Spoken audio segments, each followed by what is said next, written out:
Yeah, hi everyone. Thank you for joining us again today in the live lobby. Today, it's me, Dennis, and Chrislene, and Snow, the mascot. Well, we're just gonna head up, first of all, with the $50 million for condoms for Hamas. How about that to start your week? Do you know what the population of Gaza is even? Well, who knows? Because the counts are constantly changing these days.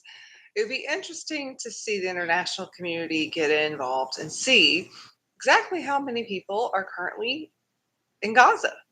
Because, as you know, uh, refugees of Gaza have been moving from the south to the north.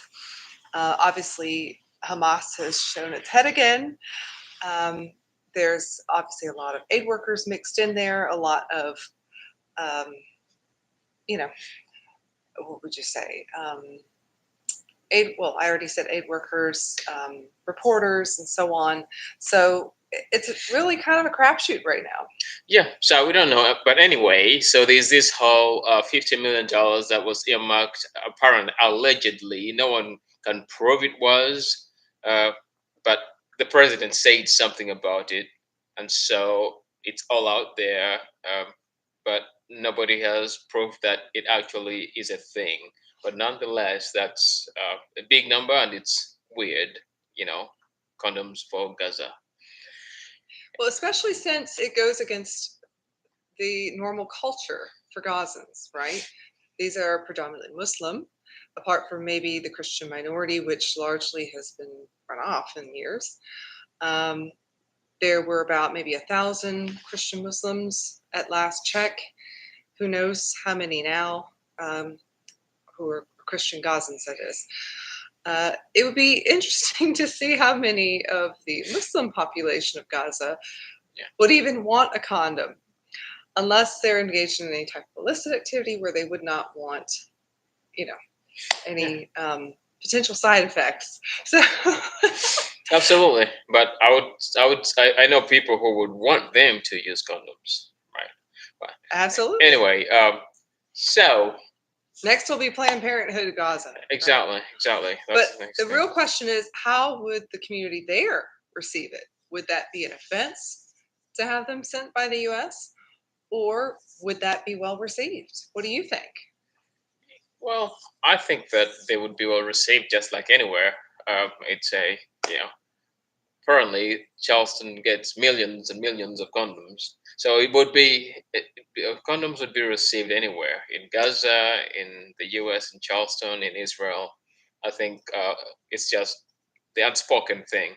But anyway, let's get The, into it. well, the real question is, are they going to then turn around and sell it back to the Israelis? No, I think they would use them.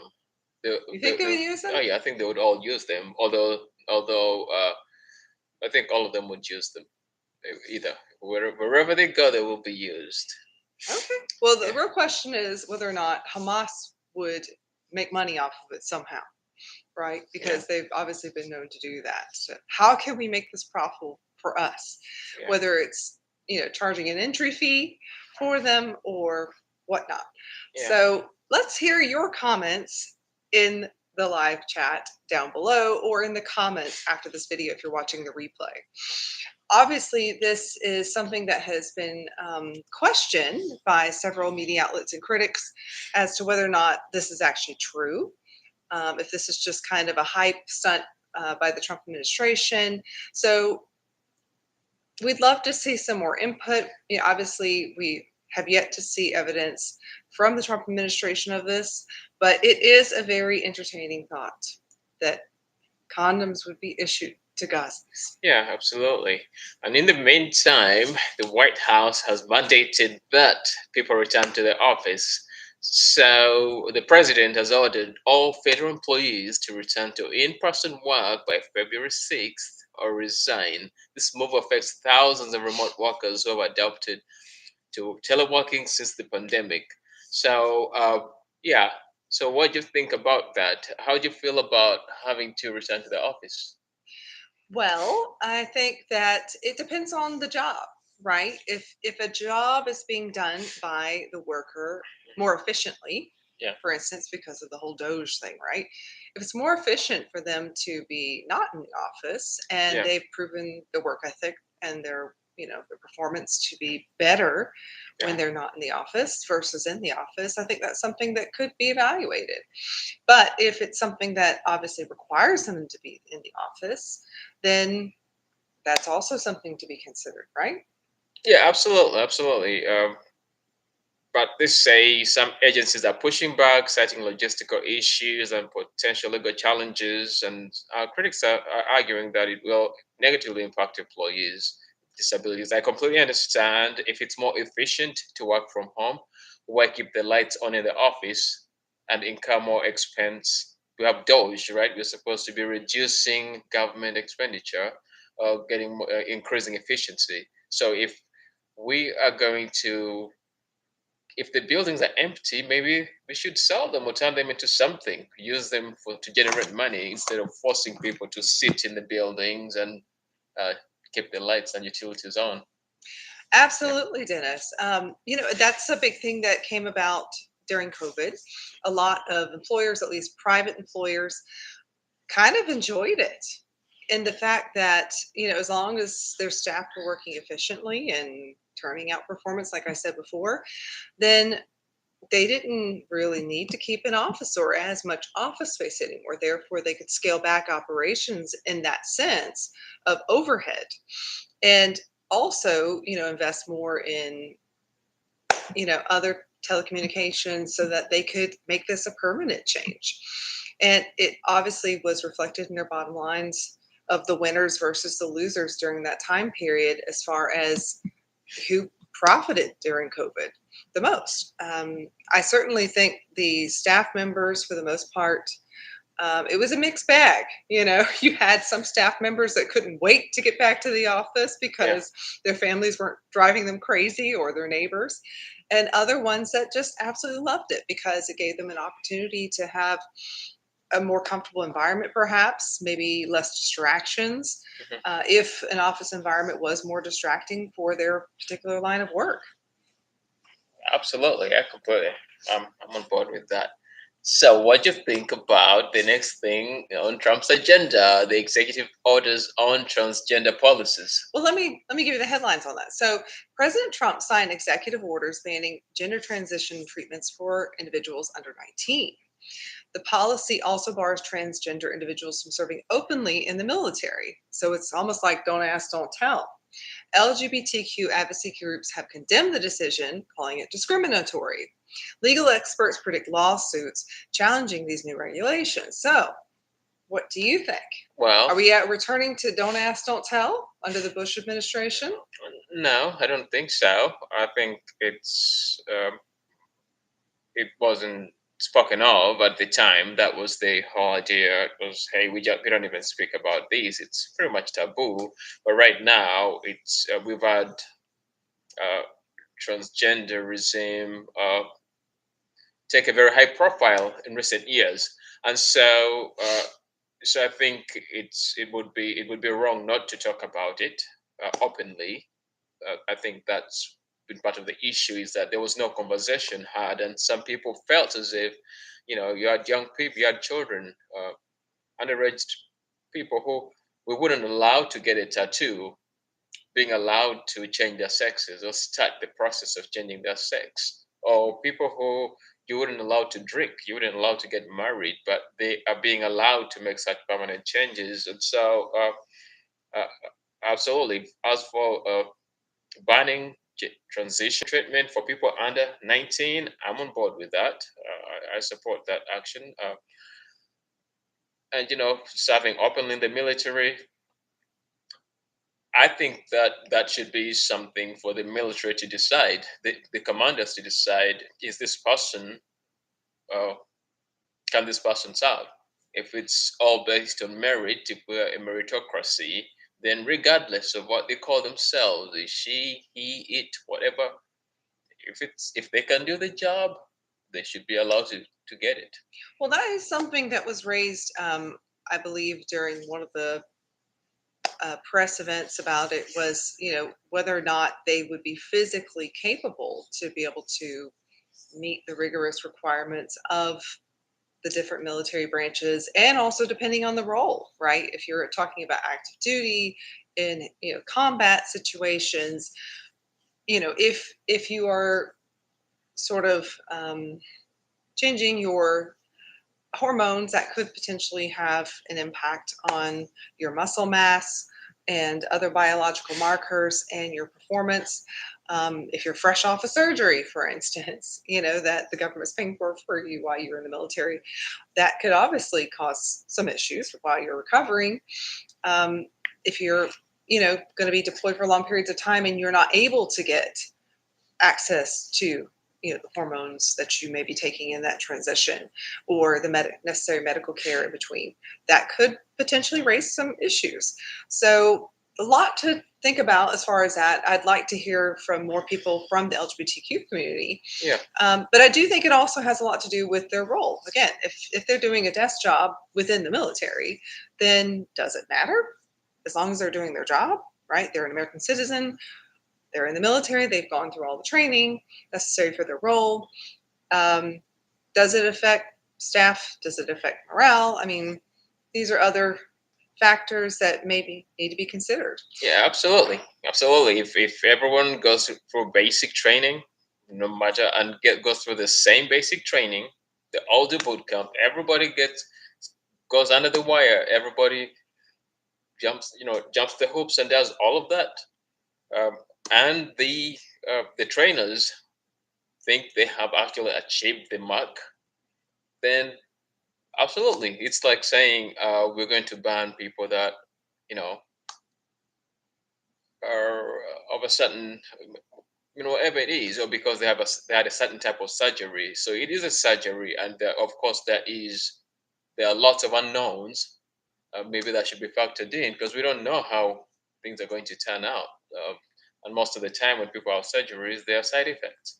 So absolutely, I can see that. Nevertheless, if it's a meritocracy, it should be based on the merit. Can they do the job, or can someone else do it better than them? That's all I Right. say. Right. Well, another thing to consider too is depending on which transition they're doing, right? And the situation. I mean, they all wear military uniforms. So when they're in duty, right, when they're actively serving, they pretty much all look the same as far as the exterior. But the other thing to consider is if you're going into combat areas, or you're going into situations where, it's very volatile, where there's obviously very different cultural norms towards men or women, uh, there might be safety issues, right? And also how that culture then responds to the military's presence being there. Like, for instance, I remember when ISIS was still a big thing and the Kurds were, doing their own thing. There were women, Kurdish women, I believe it was, if I remember correctly, that formed their own special group to fight against ISIS. And they made a big show of letting these men know that we're on the other side of the lines that they're shooting and, in active combat with, that, when they shot them, to kind of give a little bit of a whoop, to let them know that it was a woman that had killed them, because of the reputation within, you know, that whole community, that, if a woman kills you, you don't get your 72 virgins. So, but I wonder how it works out if it's a trans man or a trans woman killing you. Um, Certainly, obviously, risks for trans men or trans women being targeted one way or the other, potentially while they're out on, patrol, um, sexual assaults, confusions. There's just so many issues that probably no one would want to talk about, but unfortunately are really big concerns in terms of how their personal safety might potentially be at risk, and how we come across to the cultures and communities that we have bases in, for instance. Um, it's important for us to consider that. Yep, but it's the military. So if anybody's feelings are gonna get hurt, maybe they should. I think that you've got to be more concerned about other things than actually fighting, than how the people view you, and they're all those things, and their safety. But if they sign up for the military, they sign up for that. They know everybody signs up for that, and they know what they're in for, the worst possible, right? Anyway, can we move on to the next headline about Sure. uh, federal funding, the pause on federal financial assistance? So, an executive order was signed to pause federal grants, student loans, and some social program funding. Investors and nonprofits have been complaining about that, but I hear a lot of those orders have been reversed. At least a judge issued a temporary order blocking that executive order from taking effect to allow some more time for review. Yeah, and also, economists, sorry, economic, I can't talk today. Economists could have warned that this could negatively impact lower income communities and students. Obviously, it's a big concern, especially for families that are already trying to figure out how to, you know, further themselves to realize the American dream, to sort of leap off of the shoulders of the prior generation, to be able to improve their lives and to Mhm. be able to achieve certain goals and certain financial status, so to speak, Yeah, and to be able to give back to their communities, to their immediate families, and so on. So it's obviously a big concern considering that we're still coming off of years of inflation, COVID in the mix of all that prior. There's been a lot of downturn, not to mention huge, everyday cost expense. I mean, even now trying to find eggs is like you're chasing the chicken. exactly. So, we've seen so many things that have hit the bottom line for everyday Americans, particularly low income Americans who may or may not qualify for subsidies. And even those subsidies are kind of, you know, kind of in question at the moment with the shakeups in Washington. Yeah, absolutely, absolutely. And then you've got the outages in Medicaid portals, which uh, which have experienced quite a few national downtime, which has sparked quite a few concerns among beneficiaries. Officials have claimed that payments still remain unaffected, but users report service denials, and lawmakers are demanding an investigation into that. Well, this couldn't come at a worse time when people are concerned. Unfortunately, the Trump administration might be suspected. People will blame anything that goes wrong on them, even if they've only been around for a week. Uh, but yeah, so what do you think about that? Well, I think that, obviously Medicaid is a hot button. It's a bit of a flashpoint for either political party. I think we need to remember, why is Medicaid there? Medicaid is for those that need it the most. They usually have to qualify with a certain income bracket to be able to qualify. So again, we're talking about lower income households, and certainly, they depend on these benefits. Any type of lapses or access is going to be a huge concern. So I think it would be, a smart move for the Trump administration to hit this head on and to address it and to provide, I guess, reasonable evidence that that has not been tampered with. I know that there was, some sort of statement put out recently that no, these particular ones were not going to be affected, but obviously, if people can't access their portals, they're going to question that. Yeah, absolutely. People are going to question that. And on the other hand, if they've only been around for a week, and if the president wants to take credit for things that are happening, good things that are happening in this week, then he should also be able to take responsibility for the bad things that are happening, right? Right, you win some, lose some. Yeah, it's got to be. They have to take both of them. Well, let's Uh, not forget that whenever Obamacare first was introduced, within what, 24 hours, the whole thing got crashed and people were freaking out. yeah, yeah, absolutely. Obviously, they probably still assumed that it was going to eventually work, but maybe these were people who were just desperate, maybe who couldn't afford healthcare otherwise, Yeah, and really, really, really needed to speed along the process of being able to get any kind of benefits. yeah. So we've seen these kinds of things before with government. Maybe some of the structures were not necessarily designed to handle that many users all at once, especially whenever there's a concern about whether or not they may or may not be able to get benefits or continue to have benefits. So I would say let's wait and see. Let's ride it out, hear a response from our government officials, Yeah. and to see if it's just a glitch or if it truly is some sort of issue that's coming from the Trump administration. Yeah, absolutely. Totally agree. Well, next we've got the Secretary for Defense, Pete Hegseth, who was confirmed finally. The former Fox contributor has been confirmed as the new Defense Secretary. His appointment was controversial, very controversial, because of his personal issues and his conduct. Uh,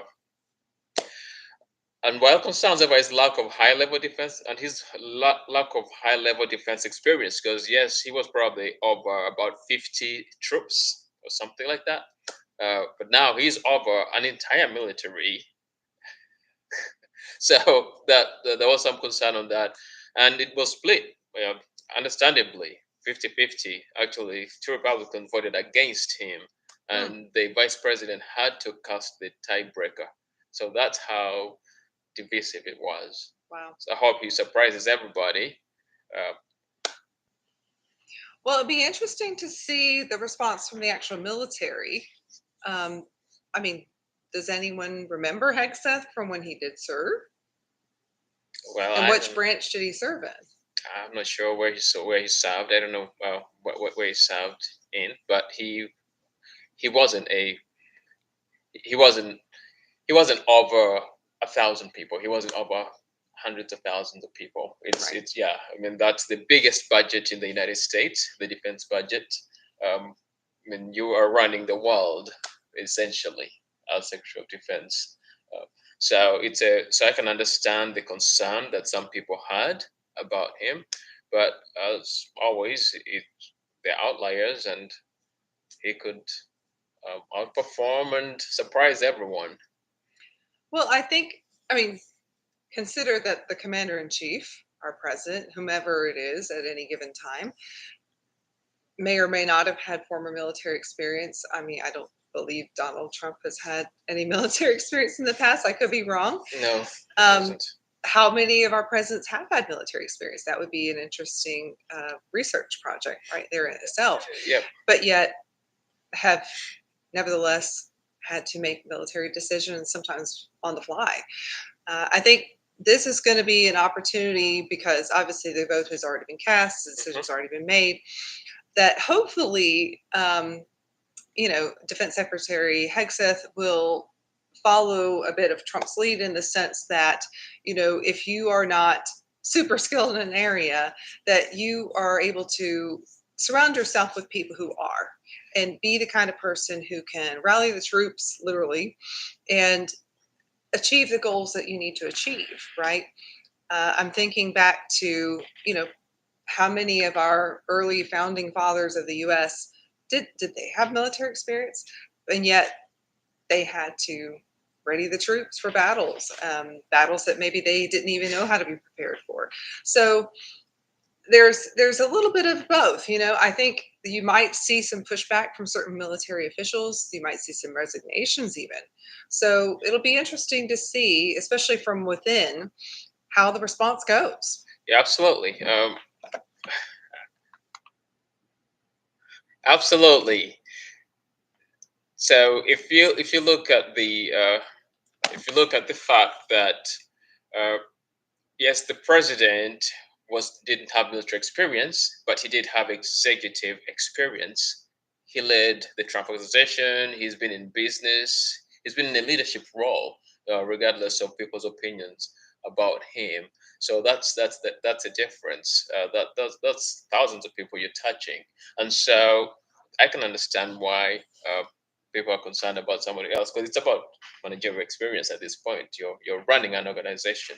Well, And not only so, managerial experience, but also strategy, exactly. right? And And particularly military strategy. Also understanding of the the political interplay within that, the geography, the logistics, and so on. There's just so much that has to go into our military, and also understanding, intelligence, coordinating with other departments, um, intelligence, and so on and so on. Yeah, absolutely. Absolutely. Totally. I agree about that. But anyway, on a lighter note, how about Super Bowl? Do you wanna lead on that? Sure, why not? So basically, the latest is there is a Super Bowl rematch set for the Eagles versus the Chiefs. All you Eagles and Chiefs fans, listen up. The Philadelphia Eagles and Kansas City Chiefs will face off at Super Bowl LIX, or that would be uh, 59.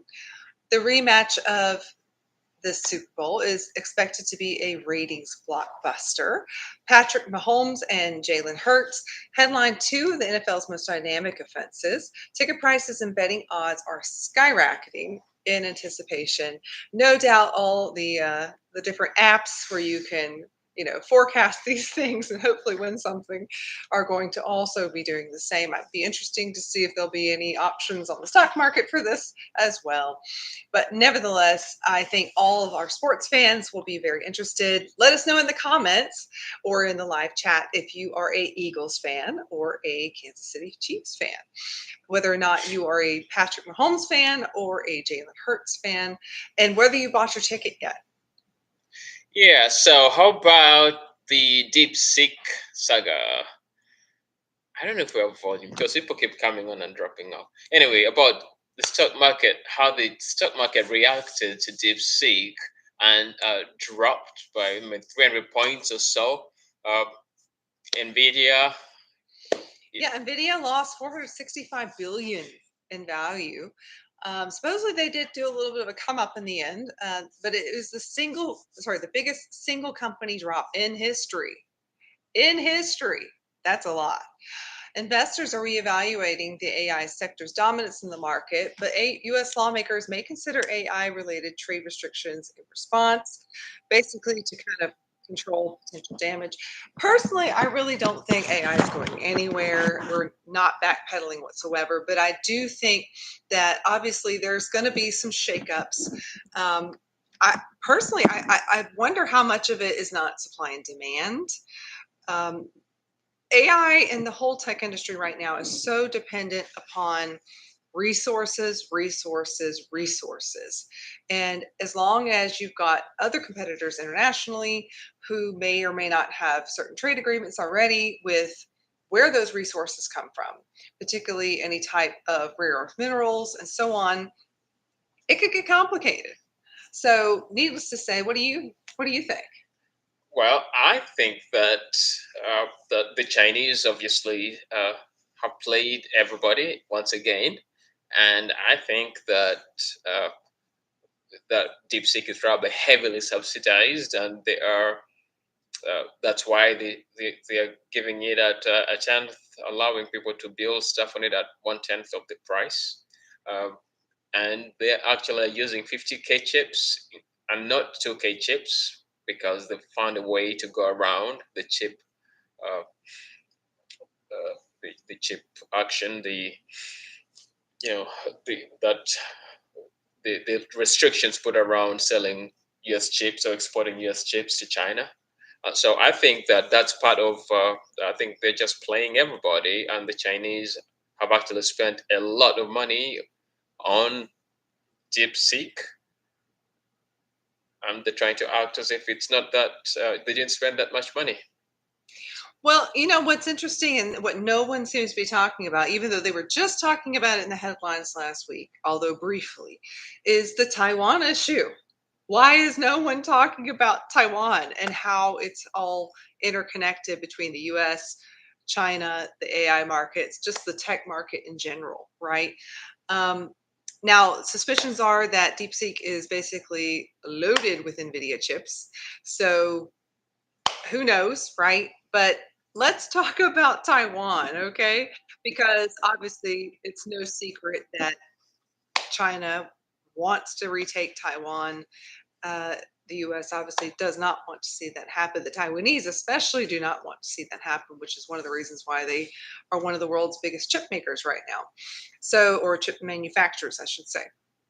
So, what say you, Dennis? Well, I know that the president has threatened to put tariffs on Taiwanese chips, which I don't understand why he would put tariffs on Taiwanese chips.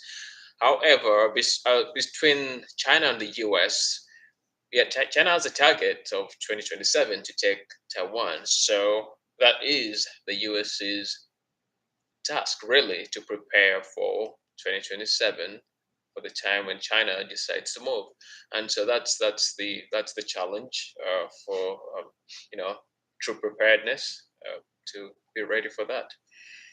But as for DeepSeek and the AI war, I still think the US is winning. I still think OpenAI is way ahead of everybody.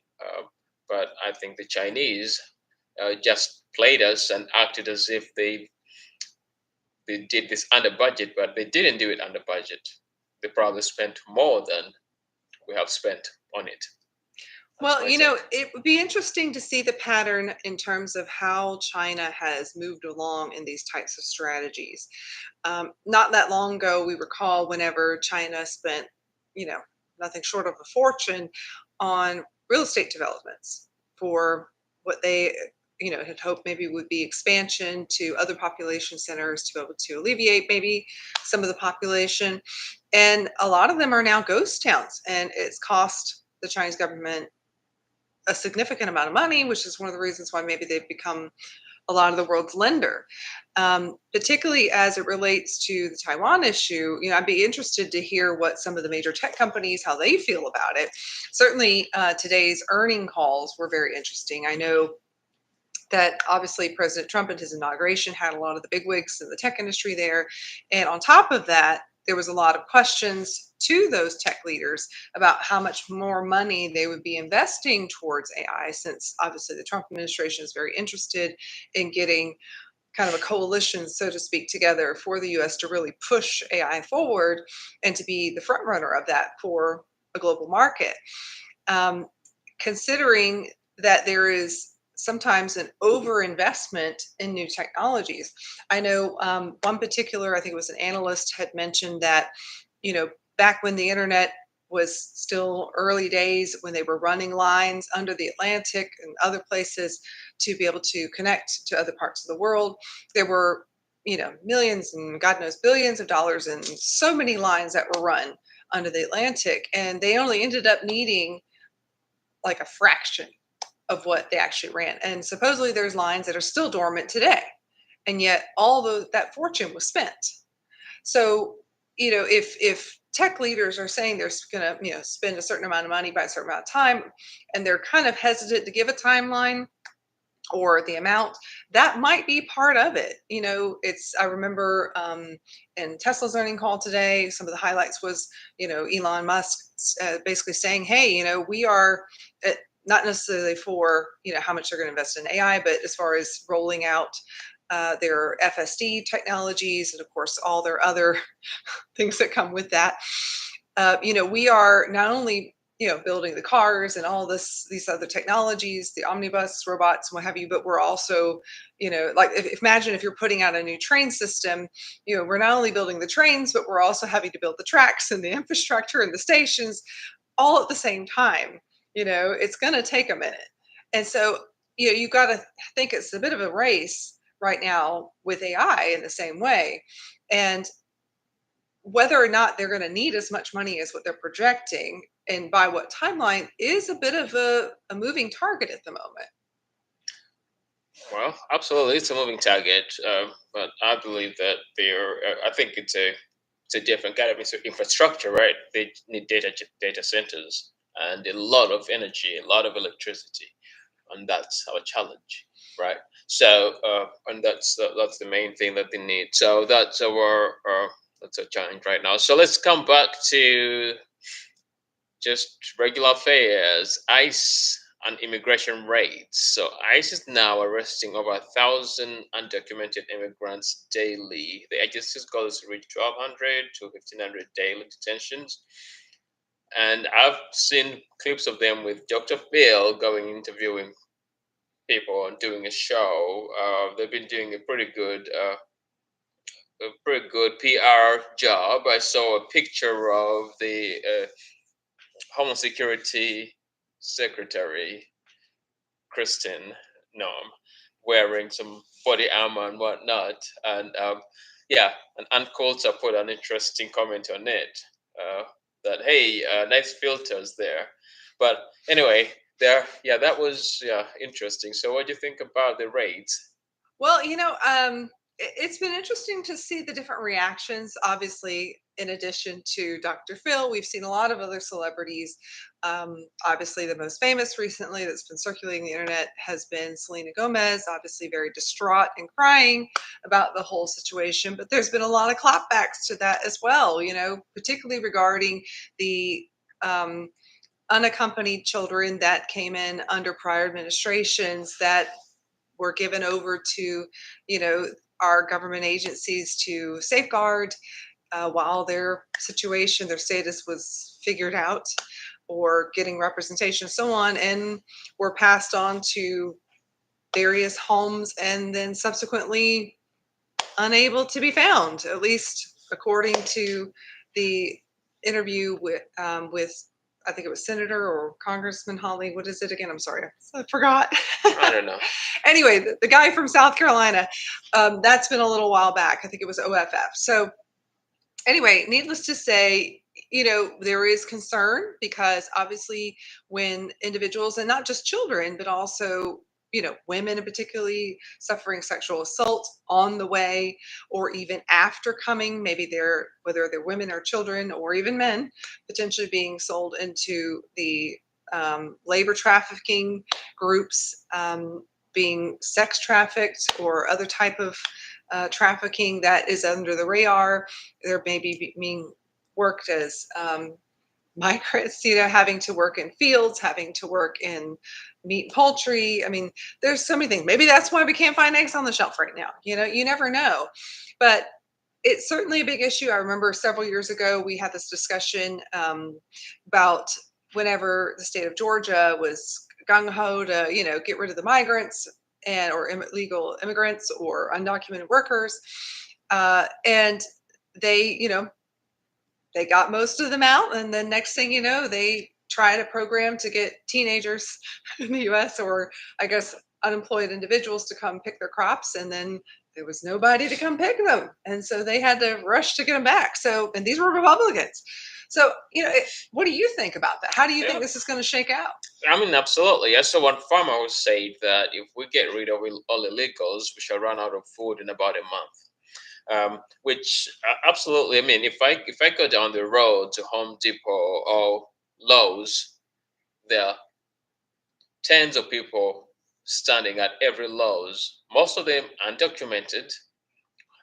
People pick them up. They're building our houses. They're cooking our food. They're cleaning houses. They are running the place.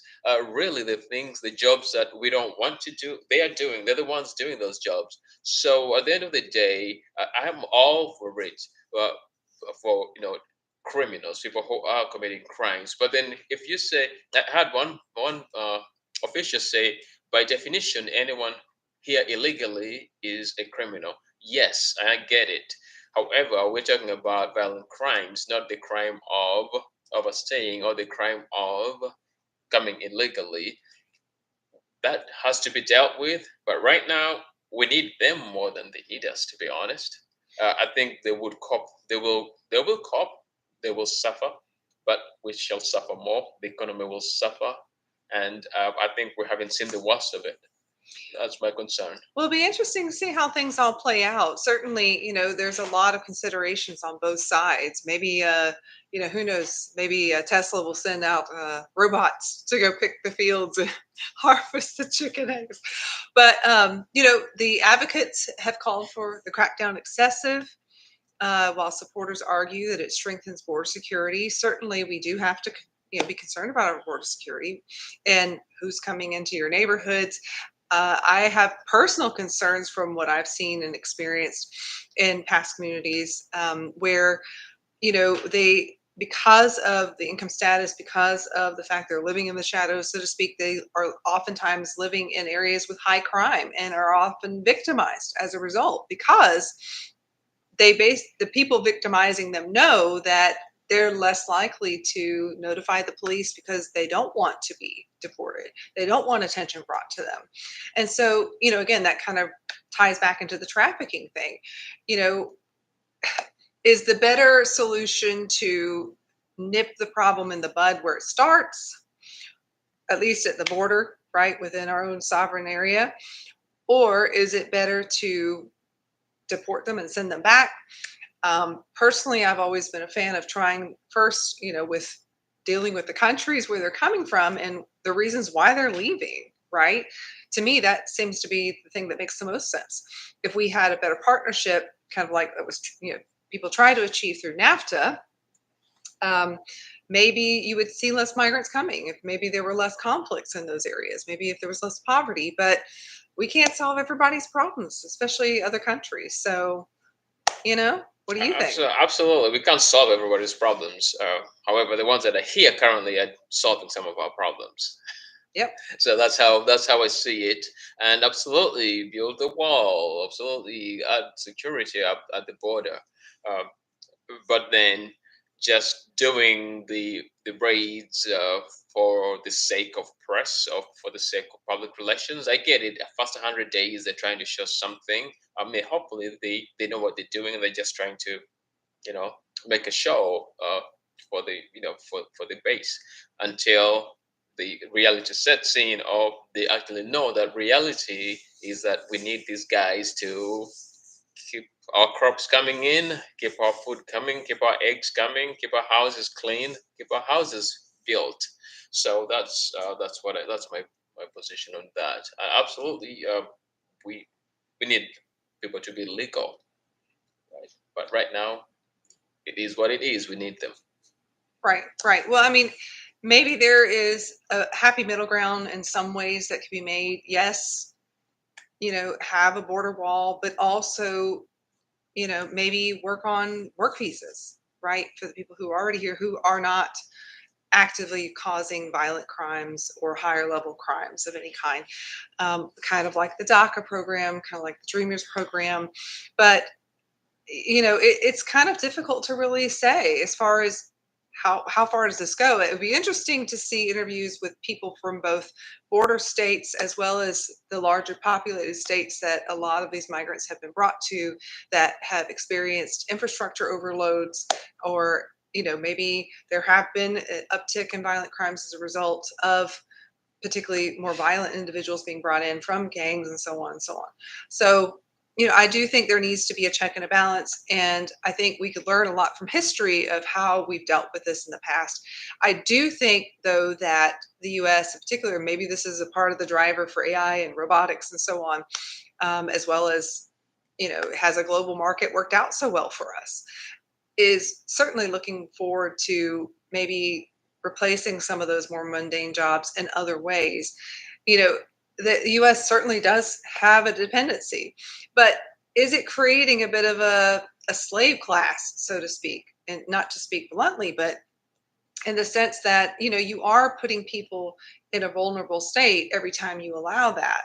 And how are they being taken advantage of in ways that are not fair? And who are we to say that, that's acceptable? Do you see what I'm saying there? If we believe in human rights, then is that acceptable? Yeah, absolutely. It's not acceptable to be for people to be manipulated. However, I think who defines it, right? If we think that if an illegal immigrant comes and I pay him $5 an hour and he builds my wall, he builds my fence for $5 an hour, he's happy because he's making $5 an hour that he wouldn't have had, right?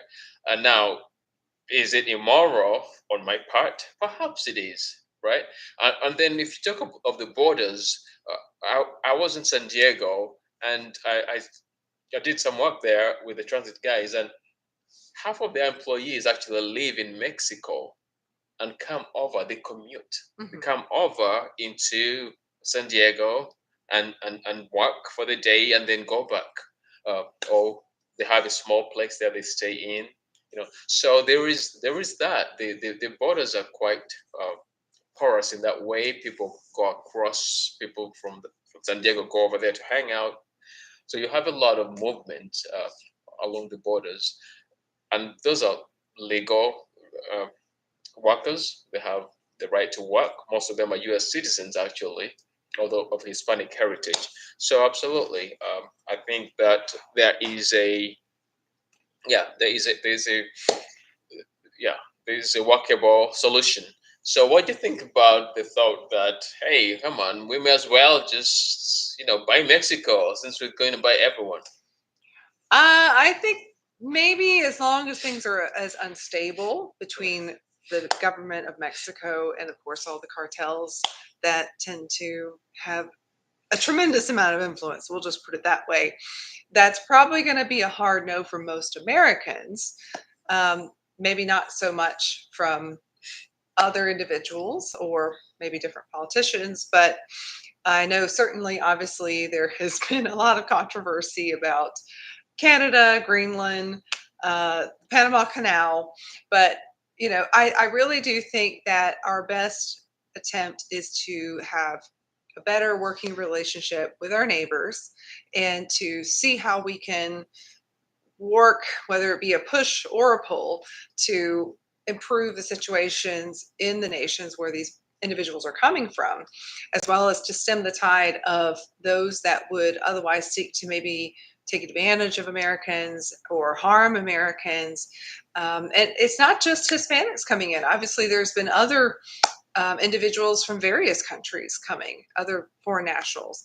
And so there is a question about this. There really does need to be more of a vetting process. And we're not, forgetting also the people who have legally, sought to migrate to the US and to become, legal residents or even permanent citizens who have been sort of at the back of a bus and looking at these guys getting in ahead of them and are saying, hey, I've paid my money, I've waited all this time, I've done everything legitimately.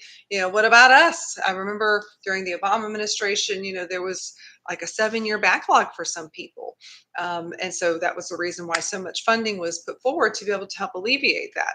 So, there's a lot of discussion about immigration that I think cooler heads would better prevail on. Absolutely, cooler heads would prevail. And talking of cooler heads, well, how about I'm going to go straight to the Paris Accord that the U.S. has withdrawn from the Paris Climate Agreement again. And guess what? The former mayor, Bloomberg, former mayor of New York, is going to pay for the US's part. I think it's something like 90 something million bucks a year.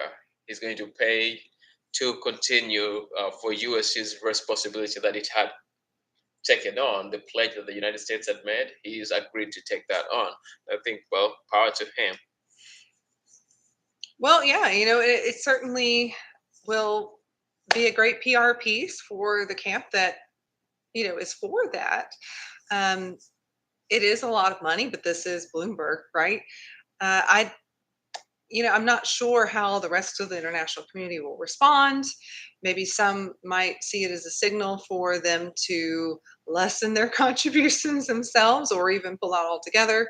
I don't believe anyone did last time, but certainly, I mean, I do have my questions. Obviously, the point has been raised so many times that even if we do all we can to affect any type of climate change, it as long as we are participating by having China is basically the manufacturing hub of the world, and they're not participating, and Yeah, they're just shooting all that stuff out into the atmosphere. Are we not still part of the problem, right? Um, what do you think? I mean, absolutely. We're still buying the stuff. All this plastic comes from China. So in reality, we can tell them to curb pollution and still incentivize them not to do it. Mm. So we're doing that, and I get it. And there's another funny thing is about the wildfires. Something Bill Maher said that the wildfires in California, this last LA fires, undid 16 years of progress, 16 years of environmental progress, Mm. basically in California, that Californians had made sacrifices that they'd made, that's how much the fires undo. Wow. Wow, something to think about for sure. Yeah, I mean, you're creating carbon literally exactly, as they're burning. exactly. To mention, all the homes that are being burned, the other structures that are being burned. I mean, to the point where, you know, the metal is burning and melting. So, there's a lot to be questioned here as far as, are we actually making a dent? And if not, then what would? And maybe think outside the box. I mean, people talk about creative justice, but what would actually really truly make the most dent? And maybe thinking like, if somehow less manufacturing was going on in China, if they are the biggest contributor, and what factors can we not control that are natural, that the earth just does on its own, like the wildfires, for instance. Wildfires have happened in California for years. What could we do to try to prevent them, or at least reduce them, mitigate them, and so on? Absolutely, absolutely. They say most of the fires are caused due to power lines, old power lines. So Mm, maybe great invest point. in better infrastructure. I mean, well, there I give Biden kudos. They passed the infrastructure bill, which has been suspended by our new president, by the way. So pretty much all that stuff. So we're complaining that our roads are crumbling, our infrastructure is gone, but the infrastructure bill that is supposed to be funding this stuff has been pretty much put on hold, or Well, it's funding for interesting it. because Trump, in his last term in office, he made infrastructure such a big thing, talked about bridges that were crumbling, were really falling apart, Yeah, and yet now it gets torpedoed. yeah, What yeah. say you about that? Well, he talked about it, but he didn't. They didn't do anything about it. Mm, So that's why sometimes he talks of, oh, this guy stole my plans. I mean, really, literally, the things he spoke about, Biden did. Like, they did start the processes at least. mm. So the if you like, charging stations, nationwide charging, bridges, roads, and whatnot. That was that huge bill, that $2 trillion bill that was passed.